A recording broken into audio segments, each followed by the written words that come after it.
Welcome, ladies and gentlemen. It's the Denko Gridiron Show, the UIL area and TAPPS regional preview show. I am your co-host, Stephen Peters, the managing editor of the Denko Gridiron platform. To the digital right of everybody is Lee Livingston. What's up, Lee? Not a whole lot, it's a little bit of this, a little bit of that, Oh, trying to yeah. get some more videos of that. Kissing hands and shaking babies and all that political stuff. Exactly. Kissed a lot of babies this week. Very good. I love it, man. Yeah, we've got a good show lined up, I think, for this Wednesday. We are both remote. Our boss man, John, who is still getting that stain out of his shirt, is in a business meeting at the studio. So we got kicked to the curb and told to stay home, boys. So yeah. So if you're watching live, thanks for stopping by. If you're watching after the fact, just to listen, thanks for listening. Thanks for watching as well.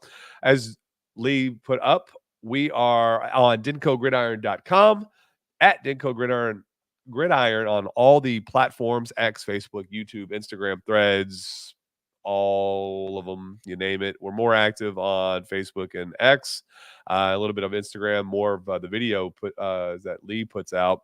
Really good content. You just saw in the intro some of the content he has captured this year and put together. And then you can always email us at info@Denko Gridiron.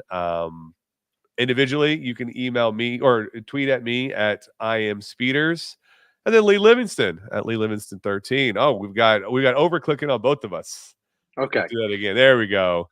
Lee Livingston. We are both on the. This is what happens when you have both of us remote. Yeah. No, there's no cohesion. So this will be a fun episode as we talk over each other, get caught up on stream quality and all that technological BS that we have to deal with in this world. All right, if you're watching us live, give us a shout out. What games are you most interested in this week? Biggest upsets possible, predictions, whatever you want to do.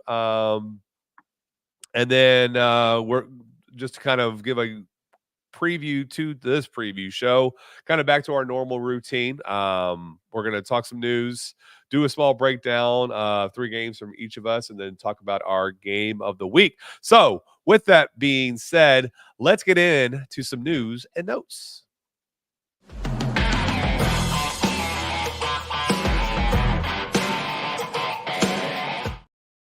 That's right, Aggie fans. We are coming at you with quite a vengeance, as your savior has been, as if you've been living under a rock, was fired Sunday and told to pack your $75 million bags and get the heck up out of here. We're done with you.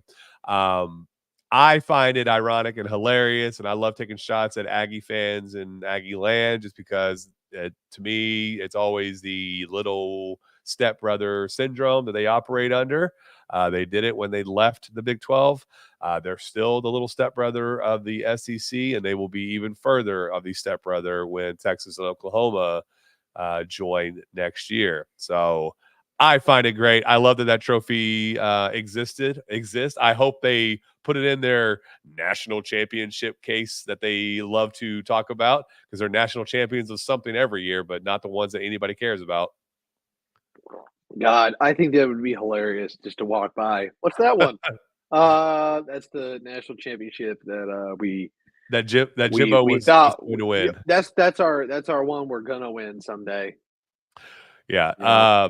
So if I'm remembering off the top of my head, Jimbo is getting $16+ million to go this year. I think for the rest of this year or maybe next year. Yeah, $9 million each year for until that runs out, which I think is 2031, is what I remember off the top of my head. It's Bobby similar Bonilla to contract, but a little bit more granular in terms of the amount of money. But what is it? He got $1 million for the rest of his life for like 4 years. It was up until I think was the last year. I think the Bobby Bonilla day finally ended in like a few years ago. But I mean, it was really? like Okay. for 40. Oh yeah, it was a. I'll do a quick double check, but Bobby Bonilla day I do think ended recently.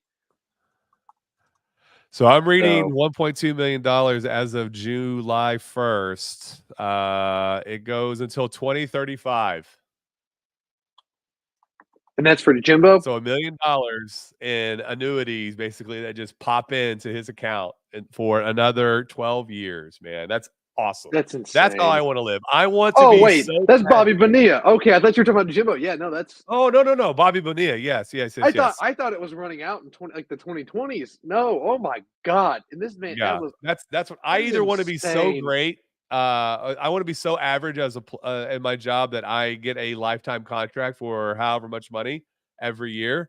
Or I'm so bad at my job, I'm told to pack your bags. Here's $76 million to never see us again. That's what I want in life. I would honestly like as great as it would be to be Jimbo, where it's like, hey, I'm gonna get $9 million for the next 12 years or so. Just getting $1.1 million every year, For like 30 just years, for, yeah. I mean, insane, 40 years, something like that. like unbelievable. Like that's just magical. Yeah. Like No, Jimbo's is goes through I think 2031 for that $9 million a year, but still it's still great. just like 75 million $10 a 10-year contract, and they extend them for another 4 years and just basically want to double down on the stupidity of that contract. And bravo, Aggies. He'll Bravo. get a job somewhere too. Yeah, he'll be an analyst or something, or be an OC or something for a year, like at Saban's coaching Oh tree god, that'd again, be and then hilarious. go somewhere else to rehabilitate his career. There is something about that I want to say. So Jeff Traylor, the UTSA coach, who who coached at Carthage, not Carthage, Gilmer, uh, years before. He's being looked at as the guy, and a lot of the reasons why Jimbo, outside of him just not excelling at his job, got fired is because he didn't ingratiate himself into the Texas high school football culture. He no-showed at the THSCA conference this past year. He really didn't do a lot with making sure that the channels between Texas high school football coaches to him were great. All these different backdoor type things that I'm not necessarily privy to, but I know people who know what the issue is. And I read Mike Roach's article on 24/7 Sports and all this stuff. But I will say I liked that everybody is pouring into the idea of Traylor, who was a Texas high school football guy, being the Hmm. next coach there. He's had success at UTSA. My problem though is that I think it happened to Coach Strong over at Texas, and that's how it happened to Jimbo as an outsider coming into the Texas world. If you don't play by their rules, the THSCA type of rules or how they go about business, it really sinks you.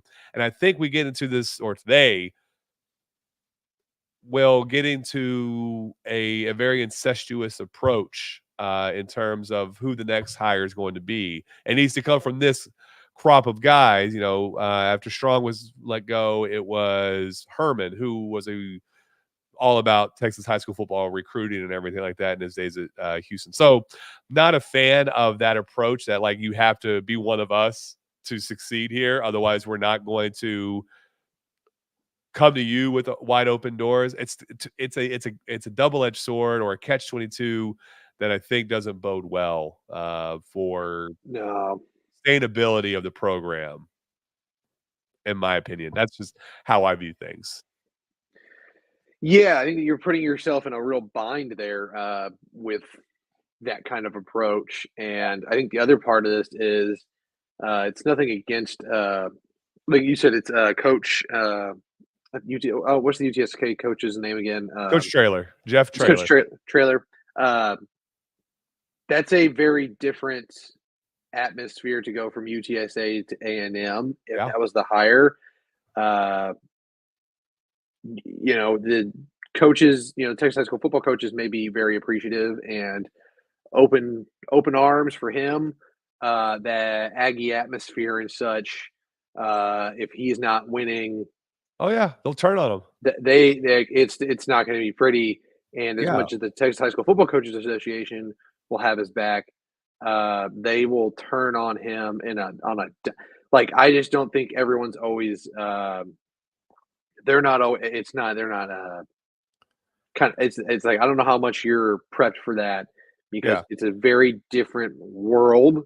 And yeah. that's where I think Texas kind of got it right in terms of bringing in somebody that had that background, having been in Alabama, been at these bigger places, and it's like, "Yeah, look, I know I have to recruit from Texas. I also know I have to recruit from all over." Yeah, absolutely. Just You have to have those tentacles everywhere, but you also have to yeah, play by the rules. So it's like I said, it's that catch-22. If you don't, you're screwed. Even though you're plucking guys from Oklahoma, Louisiana, Miami, or whatever, and bringing in the number one class in the.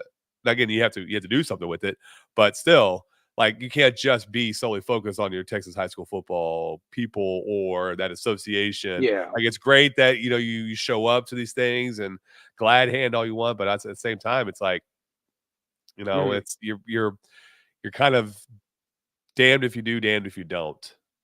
That's what Uh, makes Texas.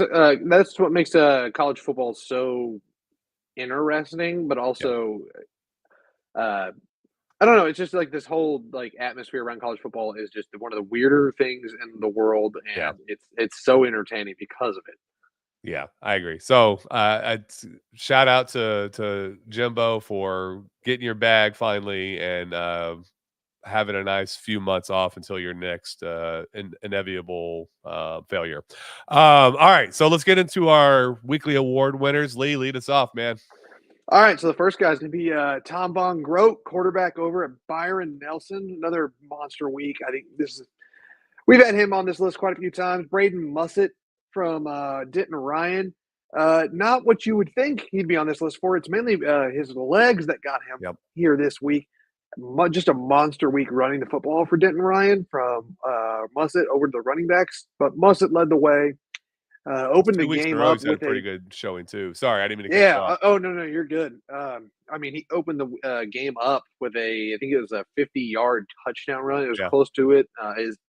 I mean, the athleticism from him was kind of it was jarring for me because I've only seen him play receiver. This is the first time seeing him play quarterback, so yep, it's pretty fun to watch. And then Bryson Jones at receiver for Lone Star, incredible game. Every time he touched the ball, I felt like he was going to house it. Just yep. a great game to watch. And then Jake Kreckler. Oh boy, is that even close to correct? It's probably Kreckler or Kreckler, how you said it. Kreckler. You're right around it, so you're good. All righty, yeah, but good to see Argyle getting some guys back on the list here because it felt like we had a chunk of the season early on where Argyle guys weren't quite on here, but we got another Argyle running back. Argyle getting their running game going again. Yeah, So we're for back to sure. seeing the Eagles doing their thing and cementing the running game. Yeah, that's kind of what I wrote about is with his emergence to the middle portion of the later part of the year is like while Argyle was trying to bring up all the kids that were young in the program. They found their identity with him at running back, and Mhm. his senior year has taken off since like maybe like week 6 or so. So regularly you see him with over 130, 150, nearly 250 yards or something like that. So he's had great weeks, Mhm. including last week. Switching things over to defense, staying with Argyle, we had Hudson and Materio, the linebacker there. Defensive end. Now we could have put 2 Ryan players here on defense because apparently they had 11 sacks as a unit. But we went with Errol West, the defensive end from Ryan. He had 5 of those 11. Stupid amount of numbers, according to the stat inputs on Max Preps. Ryan Wood, the defensive back out of Frisco Legacy. He had a pretty good showing as receiver as well, but he had a pick 6 near the end of the first half that just basically blew the doors off for Legacy in that win over Southwest Christian. And then the kid who won I think the Dallas Morning News is defensive player of the week was Campbell Martin, the defensive back out of Wakeland. He had a solid week this week. I think he had either 1 or 2 interceptions. A couple of sacks and like 15 total tackles. So solid performances out of these guys. Again, these are all listed on dencogridiron.com every Monday. At some point, though, we will not have those just because we'll either only have one team left. We're not going to have 4 guys on one team get offensive players of the week, or we'll have no players left. And that's just kind of how the cookie crumbles. We'll start then transitioning into uh, recruiting talk and who's committed where and all that stuff. We'll have a series in the spring about who, the coaches 1 year, the first year, and how things went, how things could have gone better, what they're looking forward to in the future. But that's all forthcoming. We're talking about what's in the near future, and that's on Friday. And that's 13 games this week. All 13 of our remaining teams are playing. Starting at 6A, we've talked about this on Saturday, all the games. We're not going to get into the nitty gritty of the details. We have 6A D2, Nelson and Midland, 5A D1, Forney versus Lone Star. We'll be at that game on Friday. We'll talk about that one here in a little bit. Ryan versus Abilene, Wakeland versus Lancaster, Reedy versus Longview, and Tascosa versus Northwest, and Dover in 5A D2. We have Wiley against Argyle again. They're meeting 2 rounds earlier than last year, though. Lake Dallas versus Ryder. Over in 4AD1, La Vega versus Panther Creek. 4AD2 is Van versus Aubrey. TAPPS D1, St. Pius X versus Prestonwood. And in TAPPS D2, All Saints versus Legacy and Tyler Grace versus Liberty. Interesting note here. So 2 things. One about scheduling is I got a message from, I think, a coach in Byron Nelson. Gave me a heads up as to why they're playing at Midland. So they lost 2 coin tosses when talking about trying to find a venue. One was on preference. They lost that coin toss. And then there was another coin toss to decide if it was going to be home and home, and they lost that one, which is why Midland is hosting this game against Nelson, despite having they're both, I think they both won district, but Nelson has a higher record, is ranked, all that stuff. So I mean, that stuff doesn't matter, but that's why they're playing all the way out at Midland. That's at 6:00 though. So shout out to, being done before 9. And then the other nice. one, what's up? I just said that'll be nice. Yeah, I just don't know if they're going to be busing back drive from Midland at that night, or they're going to be staying in a hotel. I'd imagine starting at 6, they would probably bus back, which would be a long night for those kids, win or lose. Even the bus drivers. So hopefully they're staying put and sleeping and not trying to burn the midnight oil on the road. And the other point was about outside of TAPPS D1, which we knew about prior to last week's games, what was happening. It took a hot minute to find out information with Legacies and Liberty's games just because of venues being taken out from underneath them. UIL gets priority in terms of that, and that's what kind of happened to, at least I know, Legacy and All Saints. I think they were looking at Birdville for Saturday or Friday night, one of the two, and it got taken up by another team that's actually playing in our list. So just some little trinkets about why things are the way they are, why things take so long. It's a lot of scheduling issues that we have to work, or the coaches have to work through, not we. The coaches have to work through, and we ask them, for their information. So hopefully they provide it, and we are able to feed that to the audience. All right, now let's get into our quick breakdowns. Lee, hit that.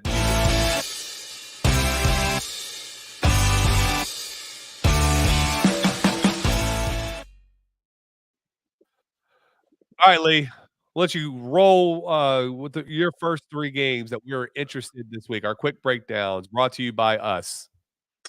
Yeah, there you go. We sponsor our own show. Yeah, so for me, first on the list is actually a game that we kind of talked about. We floated around the idea of actually going to a lot of these games. Some of them were just a little too far away. This one, I don't care. A little bit far compared to the game that we're going to be going to, actually. But it's Reedy versus Longview. I just think this is going to be a fantastic game. I think Reedy is a little underrated.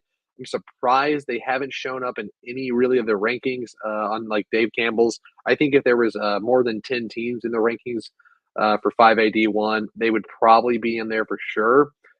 Just a bit surprised because they played Lone Star so close.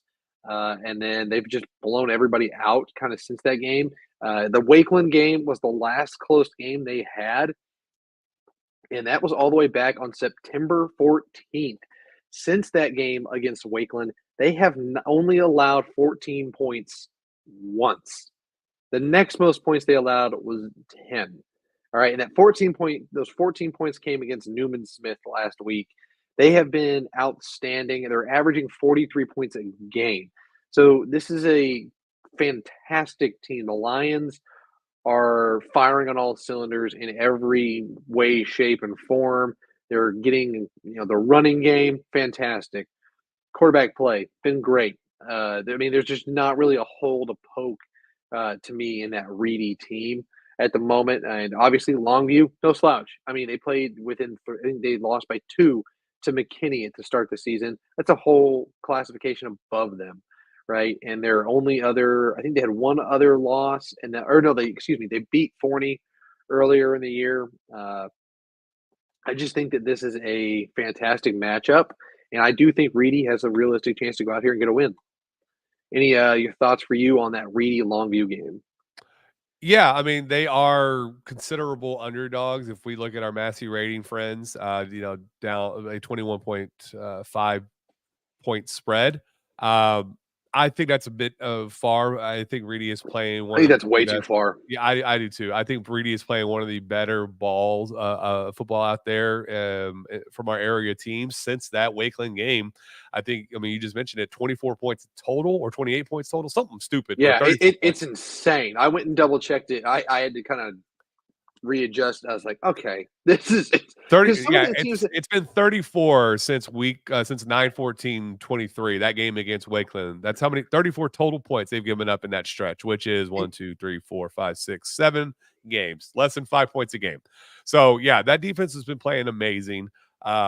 They completely held in check a quasi dynamic Newman Smith team. Now they Yeah, are a little overmatched and undersized, and they're hmm a program on the rise, but they still held that running game. they're very good at all the skill positions. I Yeah, would say, like they have a lot of talent at the skill positions. They're like it's just one of those teams that there's not like in the yeah, trenches. It's just a bit of a overmatch. Now to hold them to 14, I think that is I think that's impressive, and just to yeah, for it to be that lopsided, like I expected it to be kind of lopsided, but for it to be that one-sided is a bit surprising to me. yeah, for And sure. but when you kind of look at their other numbers throughout the season, it's just like they never took the you know foot off the gas all year long after that Lone Star game, and even that Wakeland game. I think it's important to kind of point out, yeah, it's a 7-point game. It was one-sided most of that game. We were there for that. Wakeland didn't really pull within 7 until the last 30 seconds or so, and they tried an onside kick at the very end. But it was a 2 possession game for at least most of the game. Yeah, there was that stretch of, I think, where it started off 0-0 at the end of the first quarter, and it was 14-21 in favor of Reedy at the half, but it was that 7-14 bouncing back and forth. We never got a tie really. Yeah, So it was Reedy always. Reedy kept them at arm's distance the majority of the game, Mhm. and we talked to Khalil Smith afterward. We wrote about him in the article for the preview in the games this week. And he's going to be the energizer in that one, and I'm Yeah. looking forward to seeing what he does and how well Reedy holds serve. I think there is a great chance for them to knock off the number 2 team in the state. And Yeah, I don't call it a absolutely huge am with you. upset. I think Reedy should be ranked 2. I think just because, like you said, there's only 10 in 5A through 1A on each side of the divisions, that cuts it off. But I think they're one of the better teams in the state right now. Yeah, I'm kind of in favor. I think them for like I think this is a touchdown game. And if I'm putting a line on it, like it's around minus 7.5, 6.5. Um, I think that's where it should be. I think that's where it would be if we were like doing real lines and stuff. I think this is going to be a close game. I have a hard time Yeah. seeing it being getting away from either team. I think Hmm. these are two really, really good programs. Um, and I think Reedy wants that Lone Star rematch too. Also, I think they probably won it a little bit.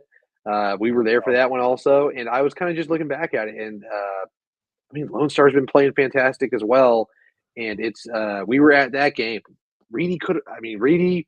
If Reedy wins that one, uh, Reedy is the team that's in the top 10, and we're going to see Reedy versus Forney Yeah. instead of Lone Star. So there's a whole lot of different things, and So I keep going back to that you game. brought It's that just up real quick. like Like Longview is also on track to play Forney. So both teams, like it. that's meeting next or whatever. So Yeah, there could be whatever. a rematch regardless. I either way, if you're fans of these four teams, man, what a Yeah. treat it is to be able Oh to go to yeah. one of these games and just keep up with them. All right, so on to the next game.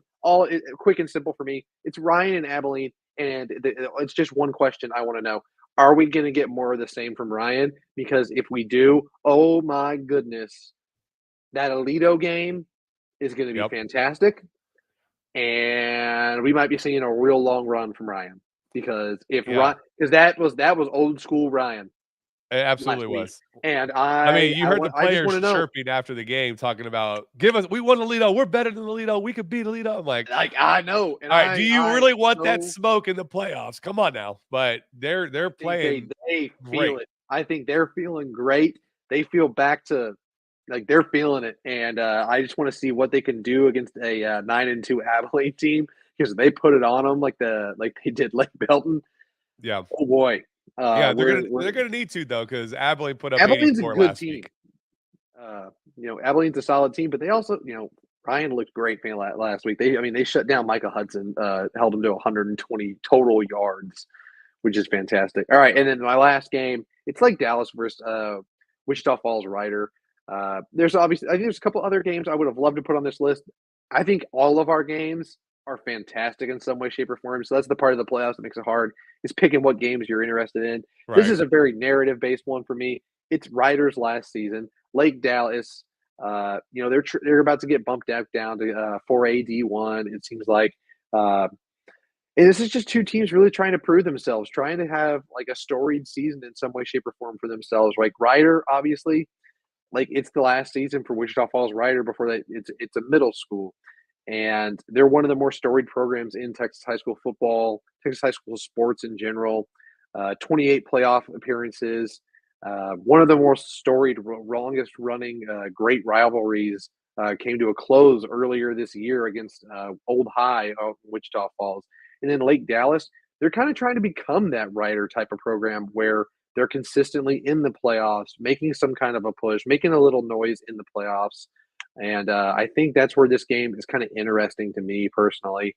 And I think just one of our own Denton County teams playing against Wichita Falls Rider makes this a fun game just because, it's Rider's last go at it. Yeah, I 100% agree with everything you said. However, if you don't like what Lee said, tweet at him at Lee Livingston 13 on the Twizzlers. Yeah, no, these are some good games. Like you said, there's no bad game really to look at. They're They're all all fantastic in their own fantastic. right. There's storylines abound, and we don't have enough bandwidth to go through all of them as we would like to. If we did this daily, maybe, but we don't. So yeah, I love your information. I love what you're saying. Up next is me. Back to the three games that we are stoked about. Mine is La Vega, and I'm going a little bit smaller school to start. Is La Vega versus Panther Creek. Um, it's a home game for Panther Creek. They're slight underdogs. This team is it's a game of a team that's been there plenty of times. Argyle fans know just how annoying La Vega can be in the playoffs. They're there again. Now they're playing Panther Creek as they're still in 4A. They're now going against a team that is in uncharted territory. It's a redefining the glass ceiling for this Panther Creek team. It's flipping it from 3 wins to a 9-win or a 9-win regular season, then winning district undefeated, and then winning your first playoff game. Now it's, can you get to the regional semifinals? Can you go to the regional finals? Are you that effing team where you make a Cinderella run as a 2-year program to state?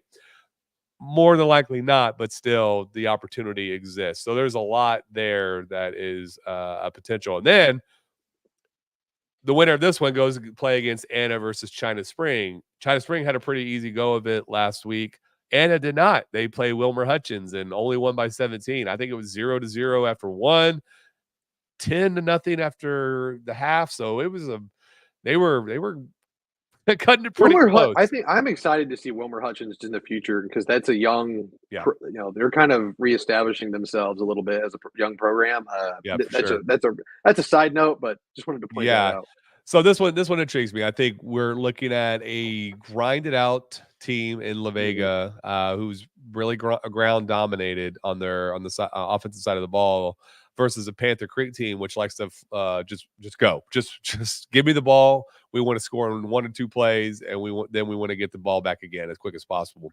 So that I don't know how much length of a playoff run that style of football really has, but that's just how they play. And so it's a dichotomy of styles, and that'll be fun to watch. You have anything? Yeah. I mean, I think it's just going to be a blast. I think you kind of pointed out the one flaw that the biggest flaw for Panther Creek is it's very similar to kind of the Lincoln Riley or current Tennessee type of, or last year's Tennessee, a volunteer type of team, just to draw some comparison. It's such a fast paced offense. Let's get the ball. Let's go, go, go, go, go. And you're putting a lot of pressure on your defense to kind of make stops. Yep. But the big thing is, similar to Byron Nelson a little bit, they're a little slower than Byron Nelson, just pace wise. They're a little more willing to slow it down and run the football, and just not be quite so up tempo. They have the defense that's able to go out and get turnovers, make big plays in the open field, and kind of just force the other team to slow down a little bit. We saw them slow Salina down for a chunk of the game, and I think offense been playing a little bit better in that game. I mean, that game would have been over at halftime. So it's just a matter of, and I don't know if that was just the players putting too much pressure on themselves or what, but they basically played a massive playoff game in that Salina game. So I think if you're Panther Creek, you're kind of used to this a little bit already, because that was a district title game and stuff. So now it's just a matter of, are you good with what you've accomplished this season, or do you want to keep going and cooking? Because I feel like they're going to keep wanting to, just kind of based on how athletes work, probably want to keep going. Probably. It's just, and I think that's where I think they're going to be okay. They're going to deal with the pressure just fine.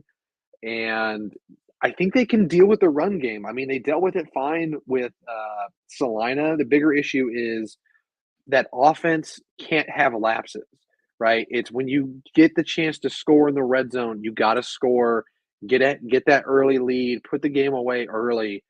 Don't make it easy for La Vega. Don't let them be within 7 to 14 points at halftime. Yeah. No, I mean that's a very good point. But we know at one point that dam will break for and they are that's kind of so where undersized, and so they're going to have to be opportunistic in the secondary when those passes come. Donovan Webb, Seth Jackson, all of those guys back there making plays like they have all year. But they're going to have to get a turnover and do something with it. That's something that they didn't do against Salina in that game.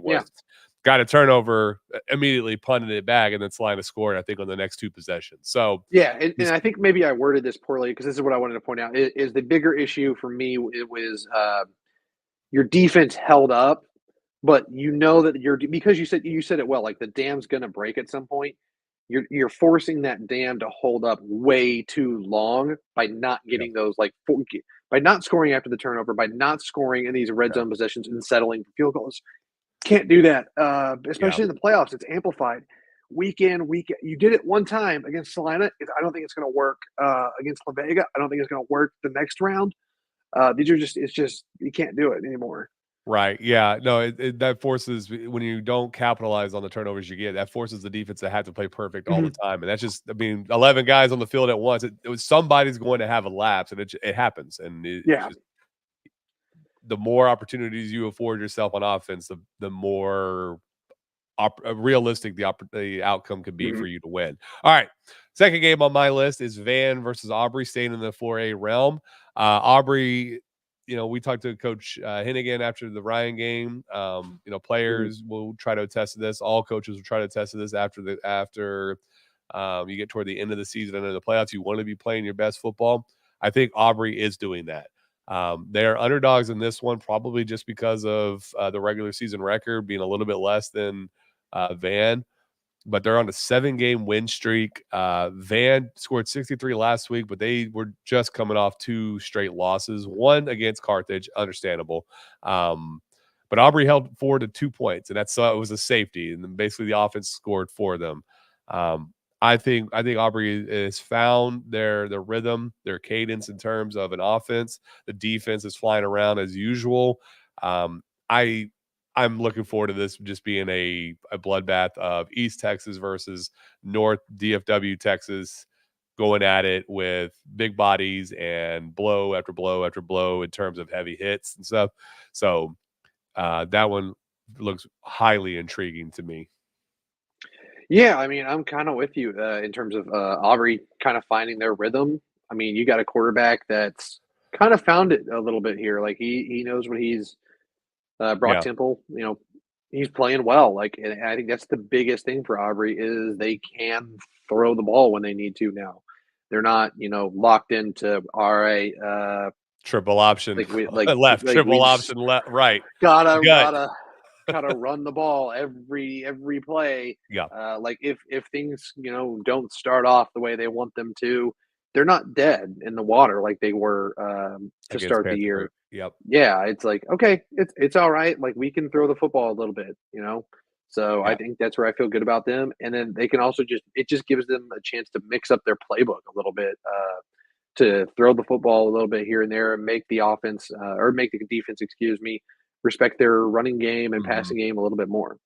Yeah, and I think, because last year Aubrey had 3 guys, I think 3, maybe even 4 guys over 1,000 yards rushing. It was some stupid number like that. And they had Mhm. 20 guys, 20 plus guys they use almost per game in the rushing attack.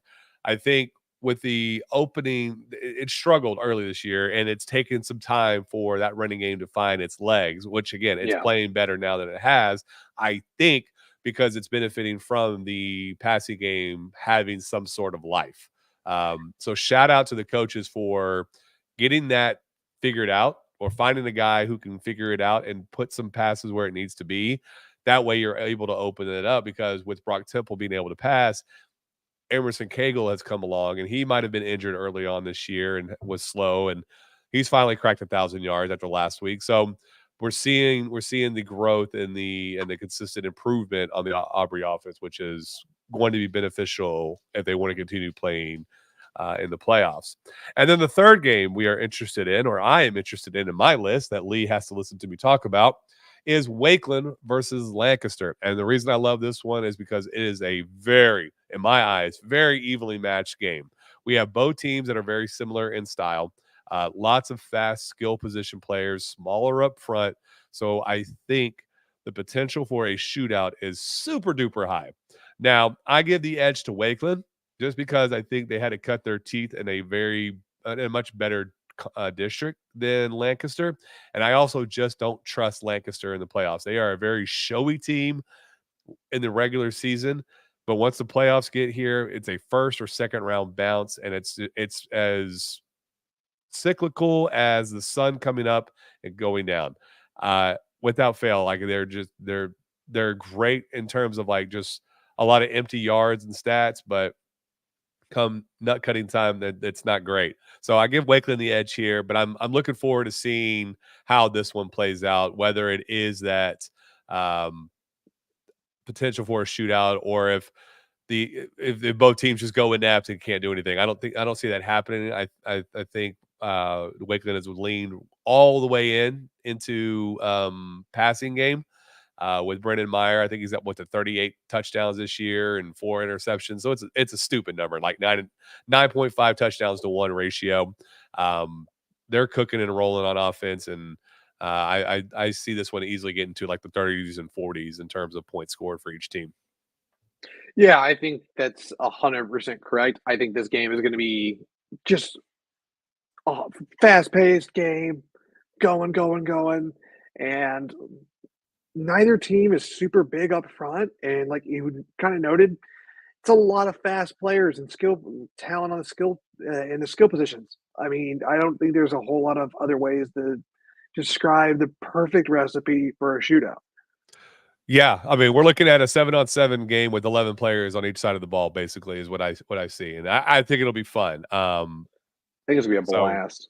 yeah, if you're going out to Wakeland versus Lancaster, enjoy that one. That's going to be at Birdville Fine Arts and Athletic Complex because the scoreboard is going to get a workout as well as both teams also move very quickly and just their approach to the offense in terms of like, all right, ball set, snap, ball set, snap. So that'll be fun and exhausting at the same time. All right, let's hear from John. He's going to take a break from his meeting to talk to you about us. Everything's bigger in Texas, especially Texas high school football. We're entering our 7th season with the Denko Gridiron platform. We started this 7 years ago right across the street at West Oak Coffee Bar. Just an idea to bring content directly wherever you are. Be a part of the community. Join us. Help our contributors to tell the stories each and every Friday night throughout the season. Talking your town, your team. That's the first time this year, it's only Friday nights, that it applies. So shout out to John. He is 1 for 12 on just telling stories on Friday nights. All right, let's get into it, Lee. Our weekly game of the week. And I don't know Button. where the graphic is. Button. Press the button. I've Did we lose it? I think we lost it. Oh, no. There was Jimbo, round 2. All right. Well, we don't have it, unfortunately. Hold so on. our game of the week, we talked about it in our rundown of the schedule, is Forney versus Lone Star. Don't worry about it, Lee. We'll move on. We'll power right through it. We'll post it to This is social by later. far the best game of the week in terms of area teams that we cover, and that is ranked Forney, number 8, versus ranked Lone Star, number 6.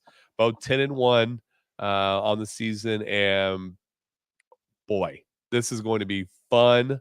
We talked about a shootout brewing potentially with Reedy or Wakeland and Lancaster. This one has the potential as well. Now, both defenses play very well as well, giving up 10 and 17 points respectively. So we could also be in for a slugfest. Yeah, I think this is one of those games where it's just even. It feels very evenly matched throughout the field, everywhere there you kind of look, and then it feels like maybe this is a game where the superstars are gonna kind of dictate what happens. If they come out to play, that'll be what if like Davion Gross goes out and breaks a big play here or there. Bryson Jones, like those are the guys that are you got to kind of look out for, and then same with Jackson Lee on the Lone Star side.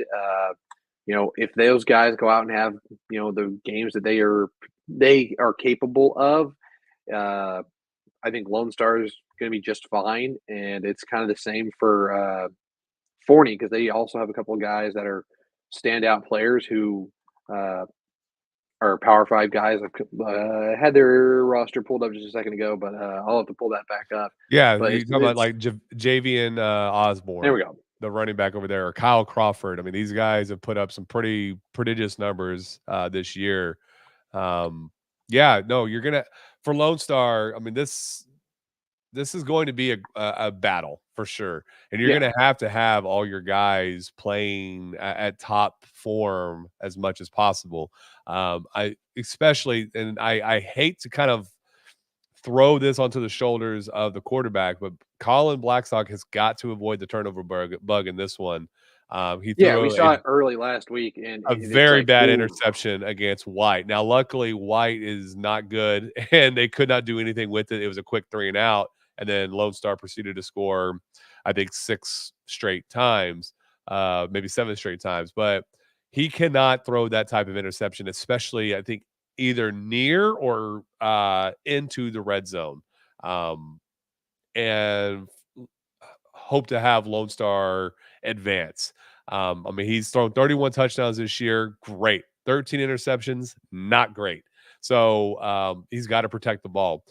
Conversely, I think it's going to be very important for the defense to force a turnover. I don't think you're going to pop the ball out of Javian Osborne's hands, but maybe you can force Kyle Crawford into throwing a bad pick as well. Or maybe you do force a fumble. Who knows? Or a strip sack or something. But you're going to have to get consistent pressure up there and force them to alter their game plan more so than the other way around. I think Lone Star, is benefiting a lot with having Davion Gross back probably to closer to 100% than he's been for the majority of the year. So you get Bryson Jones activated the way he was last week and the weeks prior, along with Davion Gross coming back and being that athlete, running back, receiver combo. That's an unstoppable duo if you're asking me. Yeah, it's pretty gnarly for anybody to have to deal with that, and then you're also talking about, a couple other running backs that they have, and guys like Isaiah Massey, solid back that plays fairly well. But it's also Carice Hoyt, guy with 35 carries, 201 yards. That's 5.7 yards a carry. So, they have guys that can run the football just fine. Even Colin Blackstock's able to run the ball somewhat well, but it's Bryson Jones that gets everything done out of that receiving game, and Davion Gross in the running game. But then the guy who had the game-winning touchdown that we talked about, referenced earlier, is Winston Pollard. So they've got a lot of explosive talent out wide, and then also in the running room. Yeah, 100%. I mean, you mentioned Gross. I mentioned him as well, but 1,500 yards total offense this year, between receiving and rushing. So having him back and doing what he was doing earlier this year, where I was just gushing over his abilities and excited for his trajectory as a junior and senior in the years to come. Having him go back to doing that, I think, is going to be huge. He's going to have to be that dynamic X factor for Blackstock. Now, they're not going to be able to just throw deep to Bryson all game long. I mean, he only had 5 catches, but he still had 5 catches for 175 and that's the good thing yards. Is a couple of those, several of those were just screen passes, and that's where I think you're going to see a lot of that is passes just kind of out into the flat for them. I don't think you're going to see a whole lot of shots downfield from Colin Blackstock until maybe you start seeing the safeties creep up a lot. And then maybe they try to uncork one downfield. Yeah. But what I was getting at was being able to use Davion as either a back receiver coming out of the backfield or just putting him into the slot or something, getting him over the middle of the field to kind of take the eyes away from the safety. So you could go over to Blackstock and everything like that. This one, I think this one's going to be an electric game. I was listening to DCTF's show before we got on. They were actually talking about Davion. I butchered his name. It was Javion Osborne and his talent, and it's talent for days. 1,700 yards and 29 touchdowns, 8.6 yards per carry. I think they were talking about that one against maybe Longview, the game that they lost, or maybe it was North Forney. I can't remember exactly who it was they were talking about, but just the intensity of Forney and how they play and how it felt like a college game and everything. So Lone Star is going to have their work cut out for it. Now, they can easily win, don't get me wrong, but they can also easily lose. I think that's how much of a toss-up this one is moving forward. Mm-hmm. Yeah, I'm with you. I think it is absolutely a toss-up between these two teams. It's probably one of those games where if you're making a spread, it's like -half one side or the other. It's really not it's just to pick them. There's not really a heavy favorite one way or the other. And then the big thing with Forney that I think if you're Lone Star, I think this is going to come down for Lone Star to getting pressure on the quarterback. I'm going to want to see. Obviously, Jackson Lee's going to have to do a little bit of work, dropping back here and there. But Trey getting pressure on the court, you just got to get pressure to the quarterback on Kyle Crawford. He only has 5 interceptions on the year. He's got 24 touchdowns, around 2,000 passing yards. So this isn't a guy that turns the ball over a lot. So it's going to be a matter, I think, of getting to the quarterback. Yeah, and I think that's something that whether it is sacks or aborted passes into runs or just pressure on running downs anyways, that is something that Lone Star has done very well this year. So if you look at Yeah. their stats, which you can see on DenkoGridiron.com, is the the tackles for loss for Trey Yanez or Nicholas Viveros or Easton Pulliam or Jackson Lee, Luke Miller, who's another one, Ephraim Whitaker. I mean, these guys are at 7, 10, 11 and a half, 6.5, 9, 15 tackles for loss. They put up numbers back in the backfield. So they're going to be able to do that with regularity. It's led by Yanez and who was the other one? Jackson Lee. But then you also have Massimo, Rasulio. I probably butchered that name and I apologize. I mean, he leads the team with 105 tackles. So he's back there as well.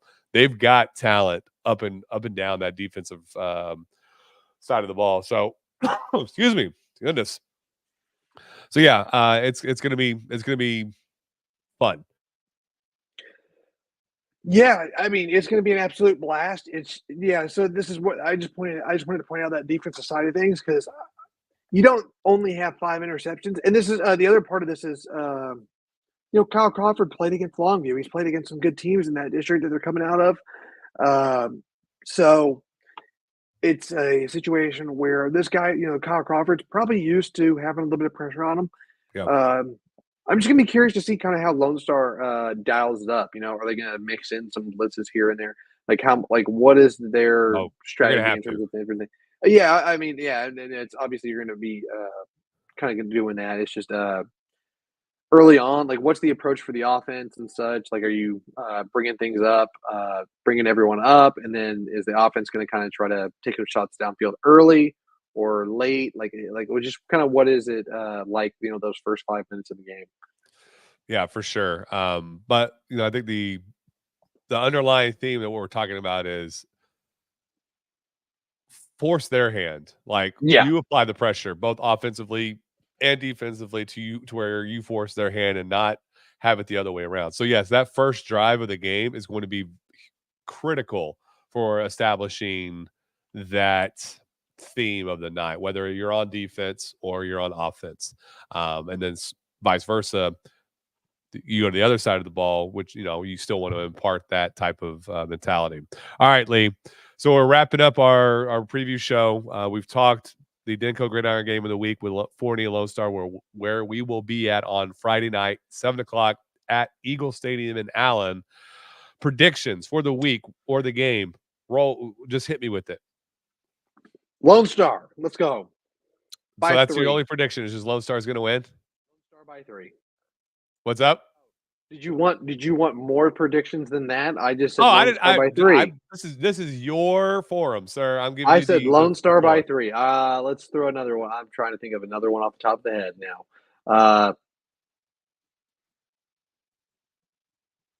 I thought I heard someone walk up the stairs. I got very confused. I was like, I'm the only one home right now. We'll go with I'm gonna say Davion Gross has 3 touchdown game. If they're gonna win, I'm gonna say 3 touchdown game. No pressure, Davion Gross. All right, so I like your Lone Star pick. I don't agree. I think Forney is just a little. Just something about the unknown of Forney and how well they have played this year just kind of gives me pause to outright just say Lone Star without a doubt. I understand we cover Denko Gridiron teams, but I also do not want to be that homer reporter type person either. My prediction, and this was just in general, my predictions for the week, I think we only have about at most 8 teams advance out of the 13. I think we see 5 or so fall off this week.